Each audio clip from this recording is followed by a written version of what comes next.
Hi friends, welcome to my channel చిన్నారి కథలు. Friends, అందరూ ఎలా ఉన్నారు?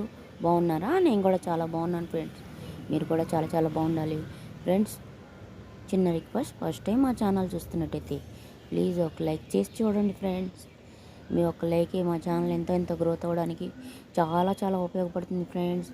ప్లీజ్ ఫ్రెండ్స్, ఒక లైక్ చేసి వీడియో చూడండి ఫ్రెండ్స్. ఈరోజు మనం ఒక చిన్న కథ చెప్పుకుందాం. చాలా మంచి కథ, దైవ నిర్ణయం. శివపురంలో రామన్న భీమన్న అనే ఇద్దరు పేదవాళ్ళు ఉండేవాళ్ళు. అదే ఊరిలో శివశంభుడు అనే ధనవంతుడు ఉండేవాడు. రోజు రామన్న భీమన్న అతని దగ్గరికి వెళ్ళేవాళ్ళు. ప్రతిరోజు శివశంభుడు వారికి భోజనం పెట్టి పంపించేవాడు. వెళ్తూ వెళ్తూ భీమన్న దేవుడు గొప్పవాడంటే రామన్న తమరు చాలా గొప్పవారు మహాప్రభు అని శివశంభుడు పొగిడేవాడు. అలా కొన్ని రోజులు గడిచాయి. శివశంభుడికి భీమన్న దేవుణ్ణి పొగడం నచ్చలేదు. ఒకరోజు, రోజు నీకు ఆహారం పెట్టేది నేను, నువ్వు నన్ను పొగడక దేవుడు గొప్పవాడు అంటావేం అన్నాడు. దానికి భీమన్న, ఈ ప్రపంచంలో దేవుని ఇష్టం లేనిది ఏమీ జరగదు. మీ చేత మాకు భిక్ష ఇప్పించేది ఆ దేవుడే, అందుకే ఇలా అంటున్నాను అన్నాడు. అయితే ఈ రోజు నుండి దేవుడే నీకు భిక్ష ఎలా ఇస్తాడో పరీక్షిద్దాం అన్నాడు శివశంభుడు. భీమన్న నమ్మకాన్ని పరీక్షిద్దామన్న ఉద్దేశంతో ఒకరోజు ఒక పెద్ద గుమ్మడికాయ తీసుకొని దాని నిండా వెండి నాణాలు నింపి దాన్ని యథావిధిగా అతికించాడు. మరుసటి రోజు భిక్షకు వచ్చినప్పుడు ఆ గుమ్మడికాయను సోమన్నకిచ్చాడు. భీమన్నకి ఏమీ ఇవ్వలేదు. సోమన్న ఆ గుమ్మడికాయను ఒక వ్యాపారికి అమ్మాడు. భీమన్న ఆ రోజు భిక్ష దొరకలేదని వేరే దారిలో వెళ్ళాడు.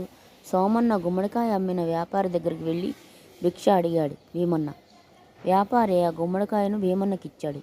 భీమన్న ఇంటికి వెళ్ళి ఆ గుమ్మడికాయను కొయ్యగా అతనికి వెండి నాణాలు లభించాయి. మరుసటి రోజు ఇద్దరూ శివశంభుని ఇంటికి వెళ్ళారు. శివశంభుడు, నిన్న ఏం జరిగింది అని అడిగాడు. సోమన్న, నిన్న మీరిచ్చిన గుమ్మడికాయకు మంచి ధర పలికింది, ఆ డబ్బుతో తృప్తిగా భోజనం చేశాను అని అన్నాడు. భీమన్న, నిన్న నాకు ఒక వ్యాపారి భిక్షగా ఒక గుమ్మడికాయ ఇచ్చాడు. ఇంటికి తీసుకెళ్ళి దాన్ని కొయ్యగా వెండి నాణాలు దొరికాయి అన్నాడు. భీమన్న మాటలతో శివశంభుడికి కనువిప్పు కలిగింది. తాను ఎంత చేసినా దైవ నిర్ణయం లేనిదే ఏ పని జరగదని, దేవుని కంటే ఎవరు గొప్పవారు కాదని తెలుసుకున్నాడు.